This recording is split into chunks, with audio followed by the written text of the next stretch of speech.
साथियों नमस्ते। मैं बाबा कांबळे, राष्ट्रीय अध्यक्ष auto taxi bus transfer federation. साथियों, पुणे पिंपरी चिंचवड शहर में ओला उबेर में जो कैब, टैक्सी और ऑटो चलते हैं उनको रेट में बढ़ोतरी मिलनी चाहिए, इसके लिए आंदोलन चालू है। तो साथियों, ये जो ओला उबेर पूंजीपति कंपनियां हैं, ये कंपनियां रेट में बढ़ोतरी नहीं दे रही है और हमारा जो लोकल प्रशासन है, जिन्हें कलेक्टर के अंडर आरटीए कमेटी कहते हैं, उसके अंदर 25 रुपया पर किलोमीटर रेट देने का निर्णय हुआ है।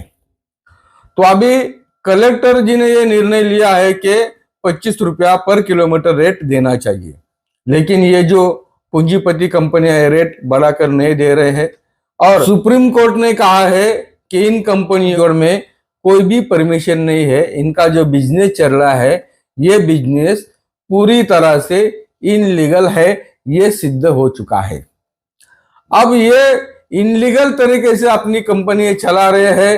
अब तक हम भी चुप बैठे क्योंकि हमारे लाखों लोग इसमें काम कर रहे हैं, लेकिन अभी अगर ये पूंजीपति कंपनियां 25 रुपया रेट बढ़ा के अगर देने को तैयार नहीं है, तो हमने कलेक्टर साहब को और आरटीओ को कहा है कि इनको बंद किया जाए, क्योंकि इनके पास तो परमिशन है ही। साथियों, जब 11 बड़े संगठन एक हुए हैं तो प्रशासन के ऊपर अभी प्रभाव आ चुका है और प्रशासन भी अभी हरकत मोड में है। इन्होंने इन कंपनियों को नोटिस जारी किया है और इन्होंने साइबर क्राइम सेल जो है उनको पत्र लिखा है कि अगर इन कंपनियों को बिजनेस करने के लिए हमारी परमिशन लेनी पड़ती है, ये परमिशन इन्होंने ली नहीं है, इसलिए ये इनलीगल है।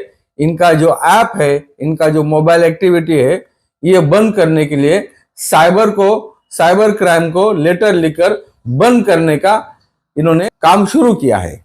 अब 1 लाख से ज्यादा ड्राइवर परेशान है। वो सोच रहे हैं कि अगर ये कंपनियां बंद हो जाती है तो हमारा क्या होगा। हमने जो हमारी गाड़ी खरीदी है, ऑटो खरीदा है, इसके लिए हमने लोन लिया है, तो अगर ये कंपनियां बंद होने के बाद में अभी हमारा क्या होगा। हम हमारे किस तरह से चुकाएंगे और हमारा परिवार घर हम कैसे चलाएंगे, इसके लिए बड़ा तनाव। साथियों, मैं आपको कह दूं कि इन कंपनियों को ठिकाने पे लाने के लिए हमने ये मांग की है और अगर ये कंपनियां रेट बढ़ोतरी नहीं करती है तो हमने मांग की है कि भाई इसे बंद कर दो। तो फिर ड्राइवरों का क्या होगा, ये जो आपका सवाल है, इसके ऊपर मैं ये आपको बता दूं कि हमने एक और मांग की है जिसके ऊपर प्रशासन काम कर रहा है। वो मांग ये है कि हमने कहा है कि पुणे पिंपरी चिंचवड के 1 लाख से ज्यादा कैब टैक्सी चालकों को मीटर लगाने की परमिशन दे दिया जाए। अब क्या होगा, अगर आपको मीटर लगाने की परमिशन मिल गई तो आपको 25 रुपए के रेट से मीटर पे बिजनेस करने का सुनहरा मौका मिल जाए।